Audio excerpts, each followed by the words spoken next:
on that. We're joined by Ahmed Khuzaie. He's a political consultant for Khuzaie Associates, and he joins us now from Manama in Bahrain. Welcome, Ahmed. Good to have you on the programme. So, since the IDF withdrew, we've had Hamas openly murdering its rivals on the streets, openly murdering civilians. We saw a deadly attack on IDF troops yesterday. Is this something the moderate Arab states have been warning about all along, that Hamas was not and never will be interested in disarming? And what does that mean for the process going forward? Well, let me put it that way. It would be absurd to think that Hamas would be radicalized overnight. It was established for that mere reason. Can we just expect it overnight to disarm and act like it is a civilian NGO doing good deeds for the people? Of course, the first thing they were going to do is to somehow execute their rivalries that they couldn't do anything for during the 2 years war almost. On the other hand, the Arab countries, of course, see that, and that's why we saw less of the United Arab Emirates and Saudi Arabia in involvement in Sharm el-Sheikh over the past week.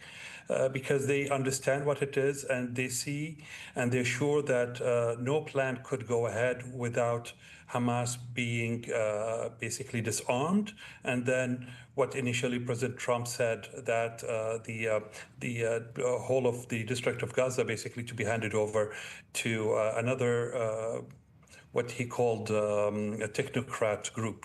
Yeah, well, quite. There was no, as you say, rightly, Mohammed bin Salman, the Crown Prince of Saudi Arabia, stayed away from the summit in Sharm el-Sheikh, as did the Emirati President, Mohammed bin Zayed. According to reports, the Saudis are right now on the verge of leaving the process altogether. Is that true?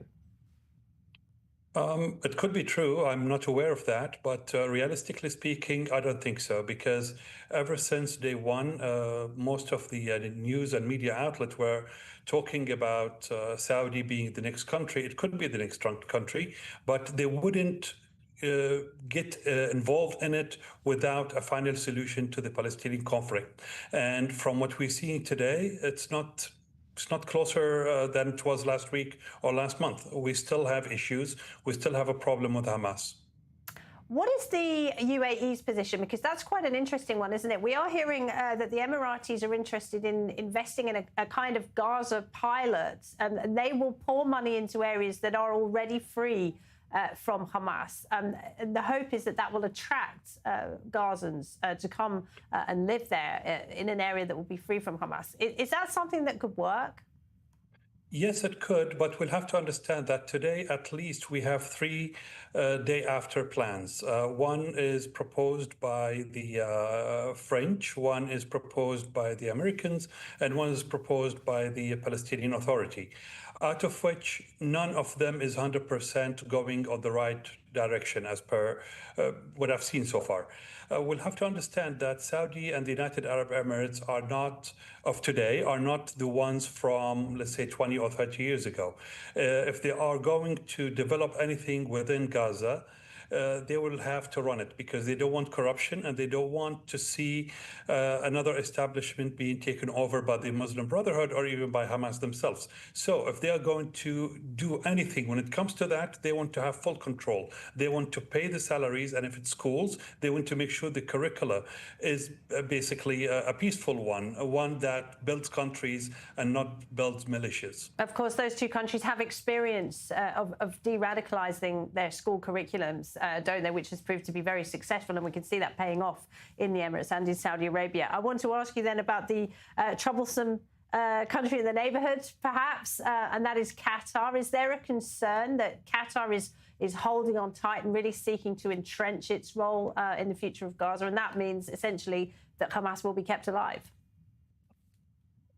I think we all see it today, because what President Trump said over the past 2 weeks changed overnight over the last 1 week. Everybody spoke about basically the disarmament of Hamas, and then their leadership, at least as phase one, for them to leave Gaza. That didn't happen. And all of a sudden we see during the Sharm el-Sheikh meetings that this is not the case, and they are given grace period. Nobody speaking about the disarmament unless, or basically until, they started executing civilians.